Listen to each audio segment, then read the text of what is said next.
everybody. How's it going? Well, hello. Welcome to another episode of Gossip Finance. I am your host, Alacia Singer. I'm Duncan Sandlin. How's everybody today? I hope everybody's good. How are you doing, Lacey?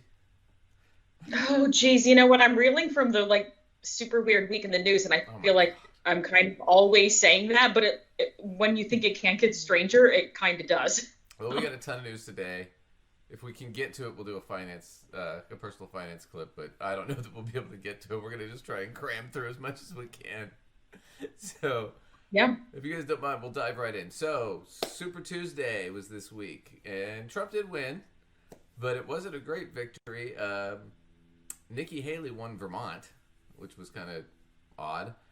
But then what happened is throughout all the states that she was, I mean, she was in all of them, but she got anywhere between 30 to 50% of the vote, and she won Yeah, that DC. should not have happened. No, on top of that fact, they polled him later on, and a lot of those voters said they weren't going to vote for Trump, even if he was the candidate.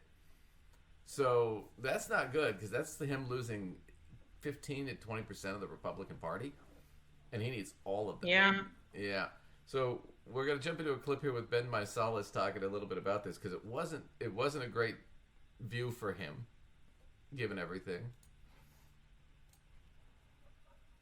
Folks, Donald Trump was just stunned by a surprise loss on Super Tuesday in the state of Vermont. We can now call that his Republican challenger, Nikki Haley, will go on to defeat Donald Trump in Vermont. And Trump has underperformed across the entire country on Super Tuesday, coming in with far less votes than the various projected polls and averages that exist. Here's the call from Interactive Polls that Nikki Haley has won. If you go look at the specific number that she won by in Vermont, that is, it's 49.5% as of right now, enough to call the Vermont primary in favor of Nikki Haley. But let's take a more broader look, not just at Vermont. And look, to be fair, Donald Trump has won in the primaries in all of the other states, although recall he did lose in Washington, D.C., which we called over the weekend. But as Eric Feigelding talks about here, Trump has underperformed by a devastating negative 21% tonight in Virginia. Trump is underperforming versus polls. This is a consistent trend that we've seen happening in multiple states now. And as Eric states, either polls are especially broken or Trump's momentum is broken, or both. And so if you just take Virginia for... So this is especially bad because this is the primaries. He should be getting all the Republican votes. This is the hardcore voters. This is not the right. So Well, Duncan, let's add to that the fact that this is not some unknown person. Let's be right, honest, in a lot of times in the primaries, if you're not somebody who's really following politics anyway, you might really not realize who some of these people are, because right, if you're, living in Oregon, your average person might not really know who the governor of New Hampshire that decided to run, or the senator of whatever. You just might not know who that even is, right. right? But this is somebody who already served as the president of the United States. Everybody knows who he is. Everybody in all of the states know who he is, and he's not mopping the floor with them. He's already served in this office, and in fact, he's underperforming. That's an even bigger deal than just the governor of insert, state here that half the people don't even know. Right. And so that's the deal is he really should be getting all this. This is all the hardcore voters too. And I know it's like we don't really talk about polls a ton just because I just think they're cannon fodder at this point, because what ends up happening before the summer, right, and even through most of the summer, is most Democrats, Democrats have the big tent party. They have the minorities, they have college educated people, they have most of the women. And statistically, these people work. They have careers. So they don't have time to take off Tuesday to go fucking vote in a primary, most of them. Right? Except for the real hardcore people. So, like, Biden won pretty handily. He did piss off, he didn't do as well as he probably hoped because he did lose some of the protest vote for Gaza. But it wasn't that much. I mean, he swept. And what are the odds that the protest vote for Gaza is going to like become a Trump vote? They're not. I think in like actual, full one-on-one election situation. They're not. But then, of course, you got to remember, this is the base mostly, but then it's like, okay, he's not even turning on the they're still right-wing, but they're more closer to moderate than the Trump supporters are. I don't even, on the scale, they're still pretty far to the right, but if he can't even get those people, how's he going to get the moderates?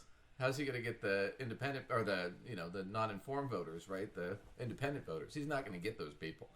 So he's in deep shit right now. Not enough of them.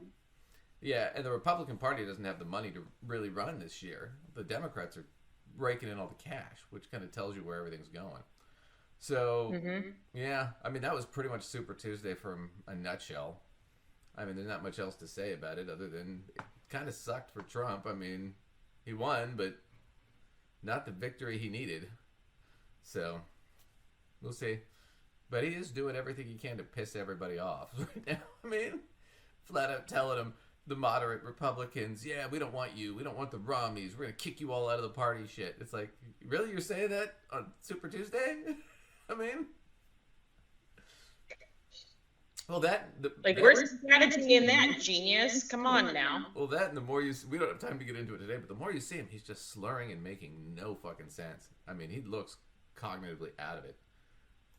He's sweating like a pig. Honestly, that's absolutely worrisome, because if there really is something cognitively going on that's like dementia or some sort of a decline, like what has been, rumored and suspected, if there's any truth in any of that, all jokes aside, you don't really want that being the issue that the person running your country, with their finger on a nuke button or whatever has, or people making any big decisions. Right. Well, yeah. Yeah, you definitely, because then it makes us look weak, which is really what, you really don't want that, especially with all the conflicts going on right now. Well, anyway, let's skip to Fox News, because they flipped out a little bit about this. They were not happy, but Jessica Tarlov here kind of corrects everything. Exits for GOP voters tonight who won't guarantee their vote for the nominee. North Carolina, 35%. Virginia, 36%. California, 33%.